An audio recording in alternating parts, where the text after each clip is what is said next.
Hey guys, what is cracking? It's Krakenation here, and I'm coming at you guys today with the third installment of our competitive Pokemon to catch in your playthrough of Pokemon Brilliant Diamond and Shining Pearl. Guys, this is going to be another video where we take a look at some of the Pokemon that you can be catching along your way through your in-game playthrough that will not only be very effective at helping you beat gym leaders and Elite Four and get through the storyline of the game and all that good stuff, but will also then segue nicely into Pokemon that can also be used in competitive formats that have historically been very competitively viable at or near the top of the competitive tiers, rankings, whatever you want to call it. So let me know what you guys think of this video. Let me know what you guys think of these Pokemon in advance. Just let me know what Pokemon you think I'm about to go over. If you haven't checked out the first two installments of this series, go ahead and do so down. You can find them on my channel. I definitely recommend you check those out because we're kind of going in, sequential order here, so what Pokemon you can find, but we're also going to toss a few more here that you could probably find pretty early, and so hopefully these Pokemon are going to be useful to you, again, the things that you can use in your competitive battles, but also in your games. So first up, as always, we got to look at what criteria we're looking for. Like I kind of just talked about, Pokemon that are both viable in the main storyline that'll help you through the gameplay, but also will be able to quickly transition into competitive play if you wanted to go in that direction. And also the other thing we're looking at is Pokemon that are easily attainable. That means no Pokemon that you need to be acquired through trading. That's things like Gengar and Alakazam and Machamp out the window. Pokemon that are only available through events, or also specifically Pokemon that are also only able to get certain moves. We're going to talk about what moves those Pokemon run commonly, but we're going to emphasize that Pokemon that only get certain moves by events or by breeding or certain difficult, what I consider difficult, means to do while you're actually just playing the storyline. Obviously, if you get into breeding and stuff after the game, that's a whole different can of worms. But while you're playing the game, nobody really wants to be worried about breeding and all that stuff, or focus on specific event Pokemon usually. So we're gonna focus on stuff that you can catch in game, completely play on your own. Let's say you're completely in a bubble, what you can be playing, and then when you finally get out of your bubble to competitive play, quickly transition from there. Taking a look at what's up first, we've got a Gen 4 Pokemon, Hippowdon. You can catch Hippowdon in the Maniac Tunnel. You'll be able to catch Hippopotas specifically. Nature you're going to be looking for are Hippowdons or Hippopotas with plus attack and plus defense. Those are probably your two best bets for quickly. Plus Spidef, also honestly not bad, but those are going to be just the best natures. Adamant would be a great one, for example, or also like a bold nature is also pretty good. Viable moves, Hippowdon's got a lot of different options. Earthquake obviously is going to be one that's a go-to on a ground type Pokemon such as this. Slack Off is another good one, making use of that very solid bulk and then the good defensive typing. You can recover off damage, and then you can basically have your choice of coverage options. It's also got Stealth Rock to get some utility in there as well, but you can pick between the Fangs, Crunch, Stone Edge to get that Edgequake coverage. Body Press is also very good because especially if you've got plus defensive nature, Body Press could be very, very helpful. Iron Headed, some fairies perhaps, but just in general, a really good Pokemon for your competitive playthrough because it's got that instant bulk on any team you bring it on, but also going to be really good in game because it's got the coverage to hit a wide variety of teams that you may counter in your playthrough.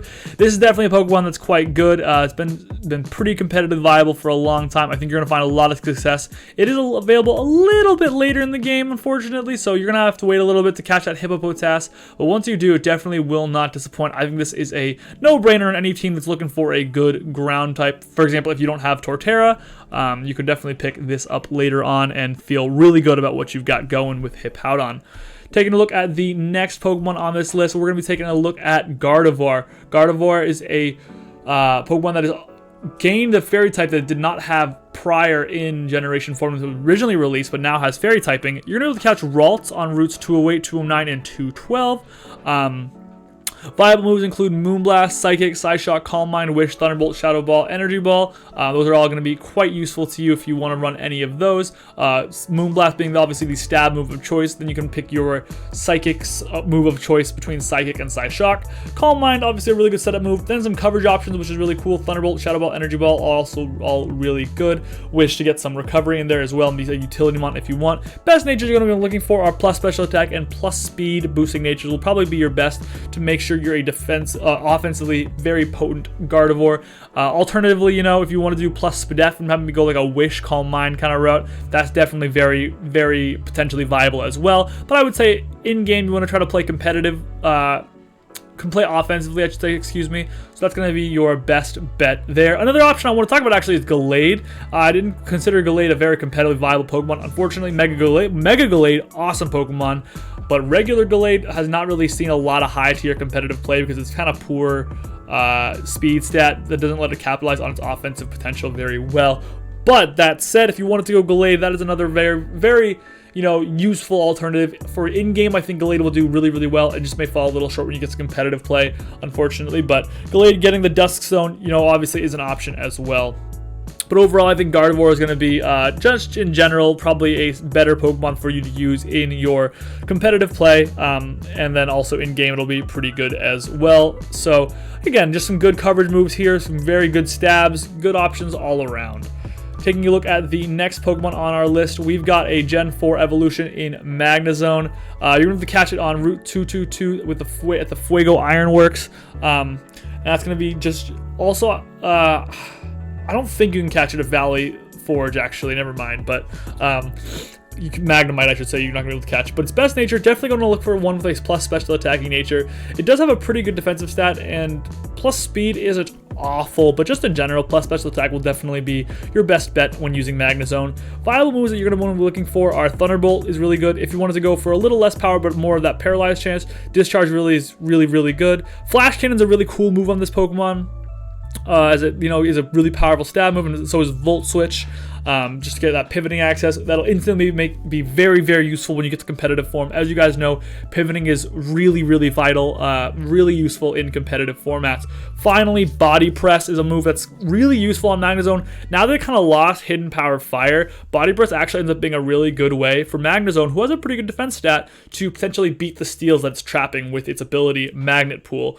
So you're going to have the chance to hopefully trap some steals in competitive play and then beat them. And then maybe, you got other Pokemon that synergize well with that in the future on your team. But Magnezone is another really cool Pokemon. Not quite as good as it used to be in Gen 7, I would say. Gen 6, Gen 7, when Hidden Power Fire was still around for it to beat like the Fairthorns of the world and stuff like that. But still very good, and will be definitely more than useful to take down water types and whatnot. Very good against flying types as well in your competitive playthrough. Definitely going to be useful in that regard. Would recommend picking one up. There's not a lot of great electric types in Gen 4. I think the only other one that comes to mind, Luxray, is pretty decent. You can catch that pretty early.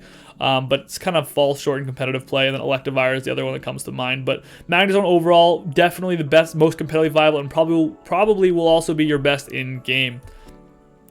The next Pokemon we're going to be taking a look at is another Gen 4 evolution. That's going to be Tangrowth. You can catch Tangela in the Great Marsh. Again, that'll be a little bit later in the game, but still going to be pretty early overall. You'll be able to use it by the time you go and fight Crasher Wake, hopefully. Best natures are going to probably be plus special attack or plus defense. Plus attack nature is also quite good. Actually, I should mention that. I didn't write that down here, but plus attack is another very viable option for this Pokemon. But plus defense also pretty good because it is a pretty bulky mon. But I would say either offense boosted, Tangrowth has that mixed potential, so you're going to be very happy going either way. Viable moves, it's got a crap ton of them. You can go physical or special, and that's the useful thing. So you could go Power Whip or Energy Ball. You could go Poison Jab. You could go Sludge Bomb, either one on that side to hit those opposing grasses. It's got some useful utility moves like Leech Seed. That's going to be very useful. Just a pretty good Pokemon overall, with a really good amount of coverage and great natural bulk that's going to let you break through your opposing Pokemon's team pretty effectively and weather some hits along the way.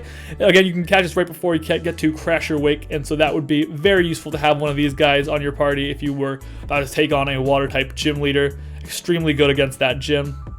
Would definitely recommend picking one up, and definitely could be, again, another very viable addition to your team that quickly transitions you into, pretty high-level competitive play. Tangrowth is a mon that's seen a lot of good play. Now, I don't think it's very easy to get Regenerator, unfortunately, so that's going to make you a little less competitive. Regenerator obviously being a very great ability, but otherwise, I think you're going to be in a pretty good spot.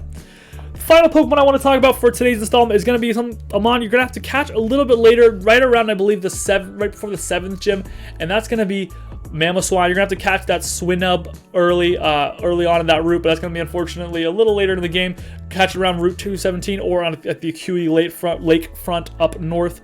But Mamoswine is an absolute offensive beast. You're going to want to run a plus attack or a plus speed boosting nature to maximize its offensive capabilities. Earthquake and I guess Ice Fang is probably, or Icicle Spear will be your best options, as Icicle Crash is a little hard to come by without some complicated breeding stuff. But still, overall, Superpower, Rock Slide, Iron Head, good coverage moves. The dual stab on Mamoswine is absolutely terrifying. Ground Ice is arguably one of, if not the best, offensive typing in the game. So you're going to be extremely potent on offense and just be able to tank through some stuff. And then this is going to be obviously a very, very useful Pokemon to have on your team when you go about fighting, you know, the final gym leader being an electric type of Volcanar, I think his name was. He's going to be very challenged by this Mamoswine. Also, you've got things like the fire type Elite Four. You're going to have to pick this up a little later, but it definitely will not disappoint. It's a very, very good Pokemon and will definitely help carry you to some victories along the way. And again, another one that's just competitively really, really good because it's got great coverage. Ice Shard to have priority and just hits like a truck with great offensive stabs. Let me know what you guys thought of this video. Let me know if there's any Pokemon you want me to talk about in the next one that you think I should be, you know, considering for both competitive play and also in-game play. If you guys disagree with one that I said or think maybe I missed something, definitely let me know in the comment section down below. I appreciate you guys watching this video. If you enjoyed it, leave a comment, rate, subscribe, all that good stuff, guys. It is always very appreciated. Until next time, I will see you guys later. Krakenation out.